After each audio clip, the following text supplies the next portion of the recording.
नमस्कार भाइयों। जैसा कि आप देखते हैं हमारे सारे केसेस करे हुए ही मैंने कहानी का रूप दे रखा है।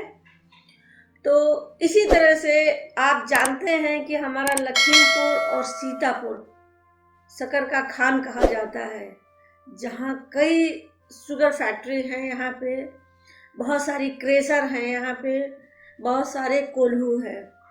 गन्ना का सबसे ज़्यादा उत्पादन लखीमपुर में होता है। ऐसे ही यहाँ पे फर्जी सट्टे बहुत बनते हैं। फर्जी सट्टे का मतलब होता है आपके पास ज़मीन कम है, आपने सट्टा ज़्यादा बनवा लिया है।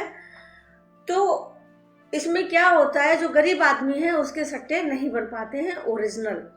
अब वो गन्ना कहाँ ले जाए, तो वो क्या करता है, आपके पास ज़्यादा पर्ची है तो आपको एक पर्ची आपसे ले लिया, आपको गन्ना दे दिया।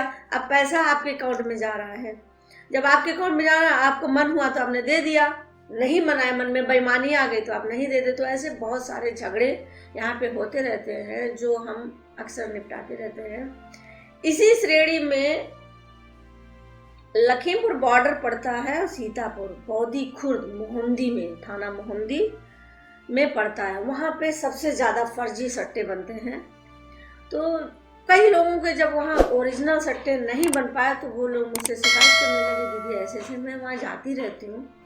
तो बोले दीदी ऐसे ऐसे प्रॉब्लम। तो हमने कहा भैया आप तब जब तक आपके गांव से कोई एक आदमी मुझे एप्लीकेशन नहीं देगा हम कुछ नहीं कर पाएंगे इसमें। तो बोले नहीं दीदी आप अपनी तरफ से कर लो। तो मैंने कहा मुझे क्या सपना आ रहा है, मैं क्यों करूँ, आ बैल मुझे मार वाली मैं कहावत नहीं कर पाऊँ। हाँ इतना कर सकते हैं कि आपके गांव से कोई मेरे न्याय मंच को भी एप्लीकेशन दे दे तो मैं आगे कार्रवाई बढ़ा दूंगी। गांव के बहुत सारे आदमी थे, कम से कम 15-20 आदमी आए हुए थे। उनमें से सबने कहा भैया तुम दे दो, तुम्हारी तो दीदी है, दीदी अगर कुछ लड़ाई ज़्यादा होगी वहाँ पे तो वो तुमको बचा ले जाएंगे। तो उन्होंने क्या किया, एक एप्लीकेशन हमारे न्याय मंच के नाम से दिया। जब न्याय मंच के नाम से आ गया तो हम लोगों ने उस एप्लीकेशन को न्याय मंच की तरफ से सारी जगह पे फॉरवर्ड कर दी। जब फॉरवर्ड कर दी तो उस पर कार्रवाई शुरू हो गई। अब कार्रवाई शुरू कर दी तो वहाँ पे फर्जी सट्टे वाले बहुत लोग हैं। और जो ये मेरे भाई थे, इनके पापा बहुत ही निहायत ही सीधे, तो गांव में कोई भी उनको दबा लेता था। और पापा जो थे वो अपने बेटे को उतना प्यार भी नहीं करते थे, चिढ़ते थे थोड़ा सा, जो भी हो मिसअंडरस्टैंडिंग। तो उन लोगों ने क्या किया, किसने किया, ढूंढते ढूंढते एप्लीकेशन किसने दिया, उनके घर पहुंच गए। भाई डर गए तो वो तो वहां से भाग आए लखीमपुर। हमसे कहा दीदी हमको वो लोग मार डालेंगे, आपने बेकार एप्लीकेशन। हमने कहा आप लोगों ने कहा था तो भी तो हमने दिया, हमारे न्याय मंच को जो एप्लीकेशन आई कार्रवाई नहीं करेंगे तो आप लोग का न्याय मंच काम नहीं करता है। तो उनके घर कम से कम 100-150 आदमी पहुंच गया। जब वो भाई मिले नहीं तो उनके पापा को पकड़ लिया। बोले उसको जब तक आप पेश नहीं करोगे हम आपको छोड़ेंगे नहीं, उसने गलत किया है, मेरा नाम क्यों डाला, ये वो फलाना, मैं उसको मार डालूंगा, ये कर डालूंगा। वो आए तो जब मेरे पास आए कि दीदी, जब मैंने गांव में फ़ोन करके पता किया तो सच में 100-150 आदमी का हुजूम लगा है पूरा। हम यहाँ से जल्दी तैयार हुए, भागे अपने औरंगाबाद वाले ऑफिस में। हमने वहाँ नीरज भाई से कहा, हमने कहा नीरज भाई ऐसा है, एप्लीकेशन तुरंत बनाओ अधिकारियों के नाम से, नहीं तो अगर। तो बोले कि दीदी ऐसी जगह आप थोड़ा अवॉइड किया करिए, हर जगह जरूरी नहीं भगवान आपके साथ खड़े ही हो जाए। तो हमने कहा भैया अगर हम नहीं गए तो जो इनके अंदर डर है वो जीवन में कभी नहीं निकाल पाएगा, और जो लड़ना भी चाहता है सत्य की लड़ाई वो नहीं लड़ेगा, क्योंकि भरोसा उठ जाएगा। और उस शक्ति के आगे तो सारी शक्तियां फेल हैं, और मैं उसके ही बल पे चलती हूँ, आप जानते हो। उन्होंने कहा मुझे समझ में नहीं आ रहा दीदी। हमने कहा आपको समझ में नहीं आ रहा भाई, मैं जाऊंगी, और कोई भी इंसान भगवान नहीं हो सकता है, ये सत्य है। हमने कहा मैं यहाँ से भगवान से अर्जी लगा के निकलूंगी और प्लीज़ आप मुझे जाने दो, और मैं जाऊंगी पूरे उसके साथ में, सिस्टम से जाऊंगी। तो उन्होंने एप्लीकेशन तैयार किया, और मेरे साथ मेरे 2 छोटे भाई जो कि जूनियर हैं, एडवोकेट हैं दोनों, एक मेरी सिस्टर और ड्राइवर, और हम लोग यहाँ से निकले। पहले हम लोगों ने एसपी को एप्लीकेशन दिया जाके कि वहाँ ऐसे घर घेर के रखा है।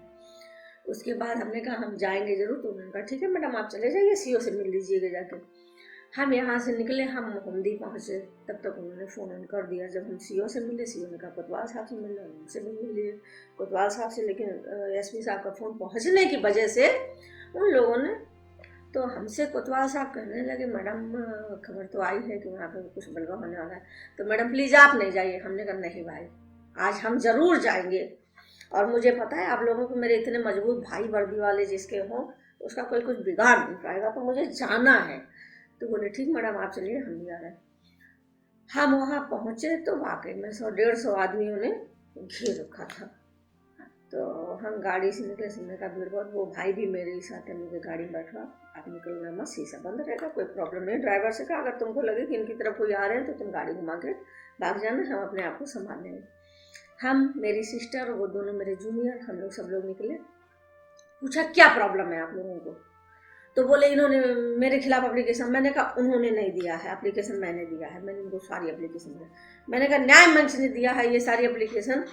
तो बोले मेरा फर्ज। हमने कहा आप बताइए, आपकी वजह से जो गरीब आदमी है उसकी पर्चियां नहीं आ पाती हैं, उसको कितनी तकलीफ होती है। आप लोगों में से कुछ लोग दबंगई में पैसा नहीं देते हो, कुछ लोग बदतमीजी में पैसा नहीं देते कि नहीं देंगे, क्या कर लोगे, या 2-4-6 महीना अपने अकाउंट में पड़ेगा तो जो उसका जो ब्याज है वो आपको मिलता है, उस गरीब का कैसे फायदा हो।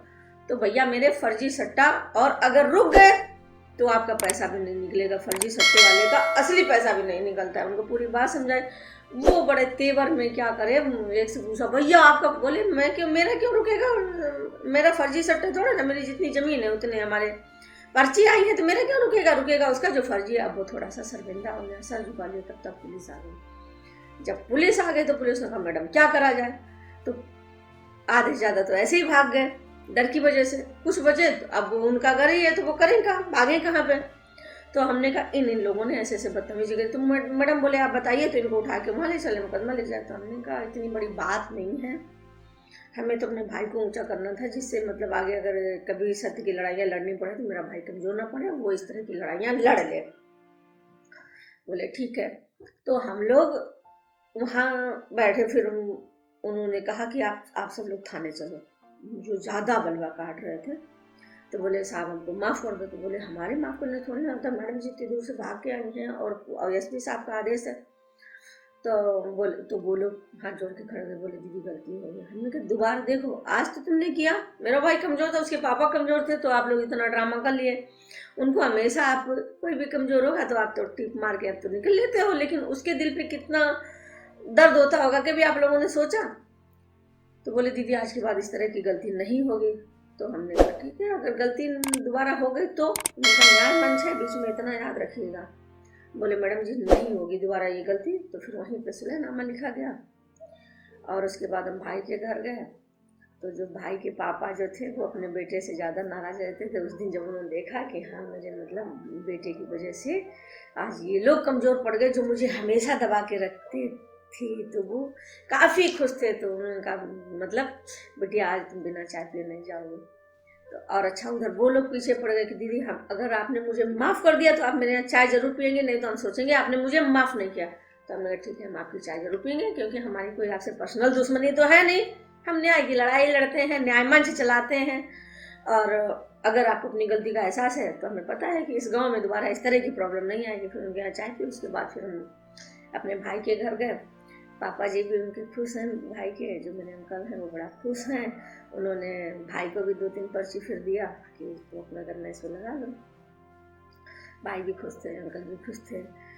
और वहाँ पे जो फर्जी सट्टा का बहुत बड़ा सा वो था वो बंद हुआ, भाई का सीना चौड़ा हो गया। तो गाइस आप बताइए कि आपको ये कहानी कैसी लगी। हमको तो ये लगा कि हाँ अगर मतलब कोई आवाज़ उठाना चाहता है तो उसका साथ जरूर दो। और ज़िंदगी मौत तो यार ऊपर वाले के हाथ में है, अपने हाथ में नहीं है। जितनी सांसें लेके आए वो कोई ले नहीं पाएगा। जिसको जैसे जैसे जो होना है वो होना ही होना है, कोई नहीं रोक पाएगा। This is fact. ये सबसे बड़ा ट्रूथ है कि हम लोग कहते हैं हमने ये कर डाला, हमने वो कर डाला, कोई कुछ नहीं होता है। हम लोग सिर्फ उसके इशारे पे चलते हैं। तो गाइस कैसी लगी कहानी आपको ये? अगर आपको अच्छी लगी हो तो प्लीज़ प्लीज़ प्लीज़ शेयर करिए, कमेंट करिए, लाइक करिए और मुझे मैसेज करके बताइए कि आपको हमारी कहानियाँ कैसी लग रही हैं। आपका बहुत बहुत धन्यवाद।